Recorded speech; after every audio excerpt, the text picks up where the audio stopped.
The mad scientists at THQ recently released a brand new trailer for Metro Last Light, entitled Genesis, It's Pretty Dark. On the second day, the sky was born, a majestic canopy for the earth. However, more recently, we got an exclusive chance to speak to Hugh Bainan, the man with the hair, and see more on the game. It was hands off though, but we snuck out with some sweet footage. Now, for Hugh to tell us more.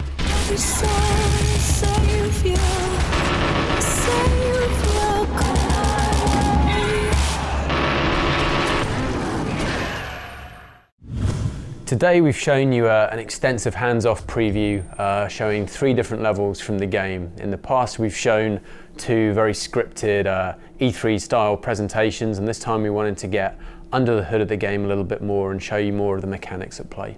The first mission we showed you was a rescue mission. You're trying to break through a Reich stronghold to rescue Pavel. He's your companion that accompanied you across the Moscow expanse in our E3 2012 demo. It's one of our first human combat levels. You've had a basic stealth and combat tutorial, and this is where we let you put those skills to the test. Our stealth system is really very simple. Our AI is perception based, and human AI uses sight and sound to try and track you down. You have your watch indicator, which shows whether you're in light or not. It's a very simple rule. If the light is on your watch, it means that you can be seen. So long as it's out and you're moving in pools of darkness, you can essentially slip by unnoticed unless you make a noise which is going to attract attention, but stick to using silenced weapons and you should be able to get through okay. It's a nice consistent system which allows you to plan your stealth strategies accordingly. Yeah, you can shoot out lights, although that will arouse suspicion and raise the curiosity of the guards. You can find the switch boxes and turn them out. Everything's breaking down in the Metro all the time. If you do that, you normally overhear one bark an order to the other and ask them to check it out. You can actually use that to your advantage and break their normal routine and allow you to slip through the gap. Everything's A-okay here.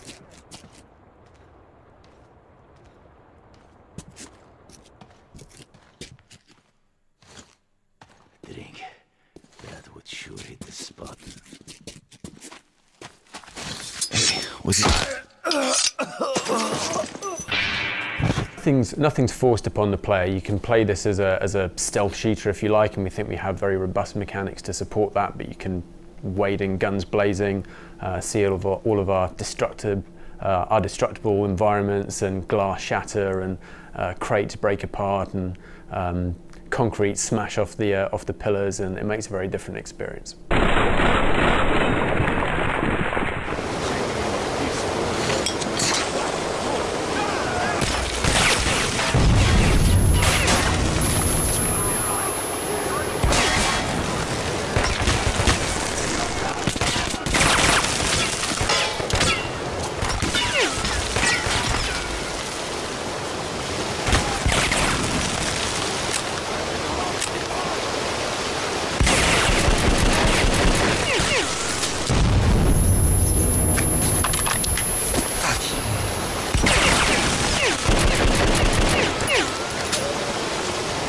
All of the guns, well, all of the handmade guns are designed by Prof, our creative designer, and he's an engineer by trade. He's obsessed by the way things work, and almost all these weapons are actually, it's theoretically conceivable that they could be made and manufactured. We showed you the pneumatic sniper rifle, the THAR, and the handmade single shotgun pistol.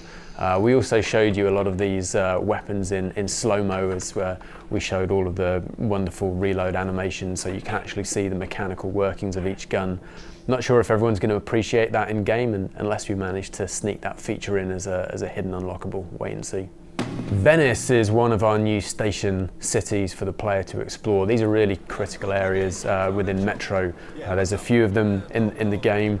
They really break up the pacing. They offer some much needed respite from the trials and tribulations of either the combat or horror that has undoubtedly been flung at you beforehand.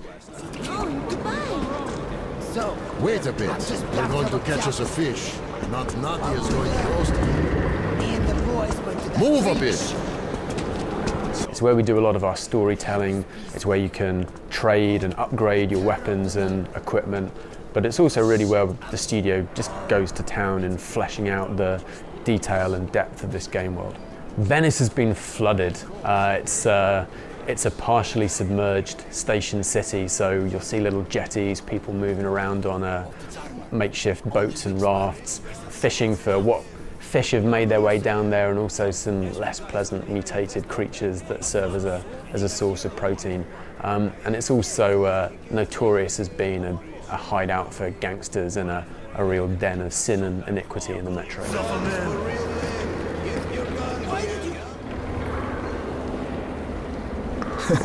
Good stuff, ain't it?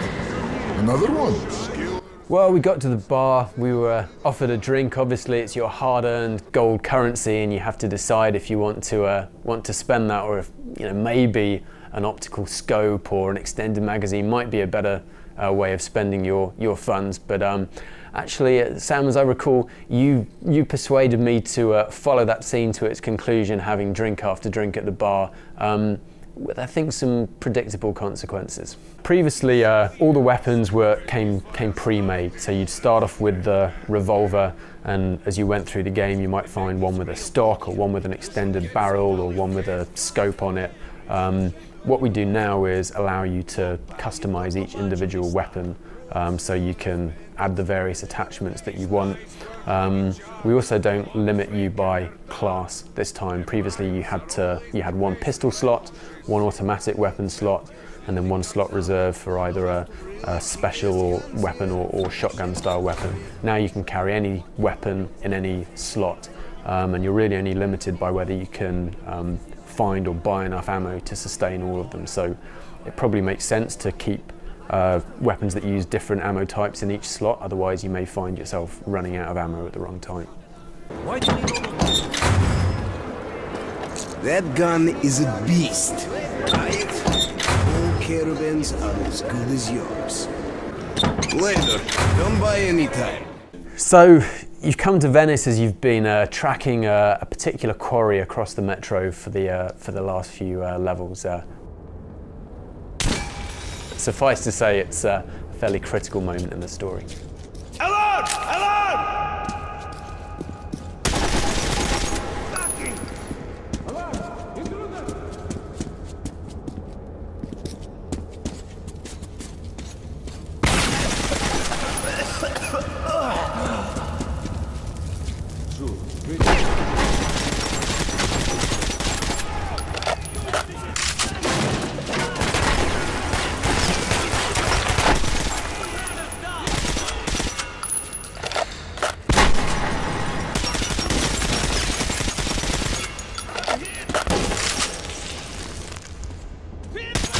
Yeah, the last level we showed you was one of our non-linear outdoor areas set in this swamp environment.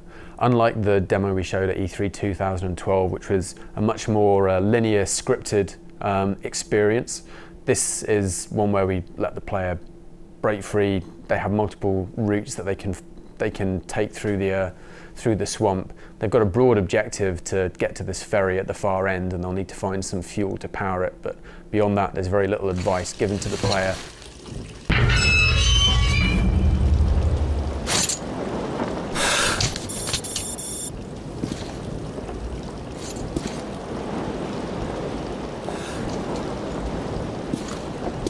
Here it is, the swamp.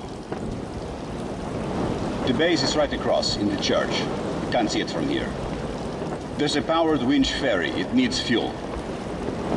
You should be able to get some in the plane or in the cache at the gas station. They have to pick their route through the swamp, never know what's around the next corner, explore all of the ruined buildings there, loot corpses for ammunition and filters to survive. We have a whole ecosystem of mutants going about their mutant-like business that you'll need to try and avoid if you can, otherwise they can be a serious drain on your ammo reserves.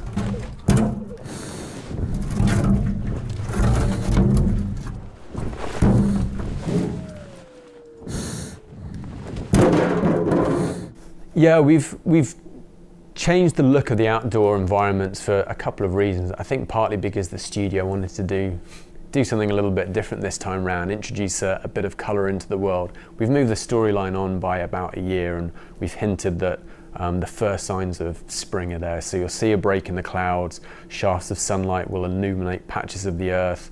We now have running water, bits of vegetation. We've also introduced these dramatic weather effects, smoke and fog rolling across the level. We have a full day-night cycle at work in the level, which will change the color tone and palette. It might start raining, or you'll have an electrical storm, and this combination that we spread across our outdoor levels has just given us a much richer range of outdoor environments to showcase to the player. And as a result, I think more of the game takes place above ground this time round. It's probably 40% above ground as opposed to the 20 to 30 in Metro 2033. Yeah, as you come to the end of the level, you've managed to secure some fuel to power the ferry, but obviously turning that cranky generator on creates a huge amount of noise, attracts pretty much every mutant in the area, and there's a fairly frantic scene as you're forced to defend your position against all of the oncoming wildlife as they decide to try and make you their lunch.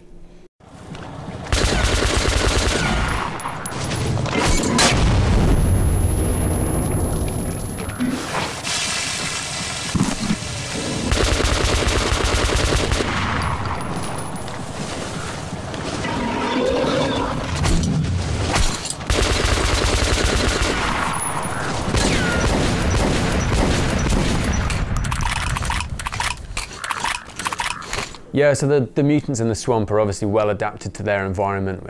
You saw this kind of crab-like amphibian creature that holds its claws up in front of it. They're armor plated, so it will just hear your bullets ricochet harmlessly off unless you can find that gap between the claws and get its soft underbelly.